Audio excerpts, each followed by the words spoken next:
આજની સ્ટોરી છે ને જેન્યુઅલી એક્ઝામ માટે પણ કામ લાગે. જો એક વારની વાત છે, બે નાના નાના બીજને જમીનમાં રોપેલા હતા.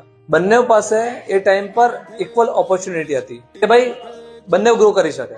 એમાંના એક બીજે એમ વિચાર્યું કે હું છે ને ગ્રો કરીશ, બહાર નીકળીશ. હા, હું માનું છું કે હવા લાગશે, વરસાદ પણ આવશે, તડકો પણ આવશે, મને તોડવાની કોશિશ પણ કરશે, પણ હું મારી હિંમત નહીં હારું અને હું બને એટલું વધારે વધવાની કોશિશ કરીશ. એક દિવસે એ જે નાનું બીજ છે એ મોટું વૃક્ષ એટલે કે ઝાડ બની ગયું. અને જે બીજું બીજ હતું એણે અગાડી વધવાની કોશિશ નહીં કરી. એણે એમને વિચાર્યું કે હું અગાડી થઈને મોટું વૃક્ષ બનીશ. એણે એમ વિચાર્યું કે યાર જો હું બહાર નીકળીશ ને તો કદાચ એવું થશે કે આ પવન આવશે તો એ પવન મને તોડી નાખશે, વરસાદ આવશે તો વરસાદમાં હું ભીનું થઈ જઈશ, તડકો લાગશે તો તડકામાં કદાચ હું મૂંઝાઈ પણ જાઉં. અને એણે જમીનમાંથી બહાર આવવાની કોશિશ જ નહીં કરી.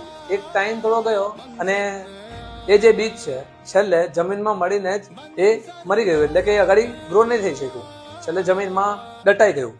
તો ઇન શોર્ટ આ જે નાની સ્ટોરી હતી એના પરથી મોરલ શું મળે કે જીવનમાં છે ને મોકો તો બધાને જ મળે, જીવનમાં મોકો તો બધાને જ મળે, પણ જે સપના જે છે એ પૂરા એ જ માણસ કરી શકે જે એ મોકાને ઝડપી લઈ, એ રિસ્ક લઈ અને આગળ વધી જાય. એવા જ આ એક્ઝામ્પલ આપણે અહીંયા ઘણા બધા હશે. બરાબર?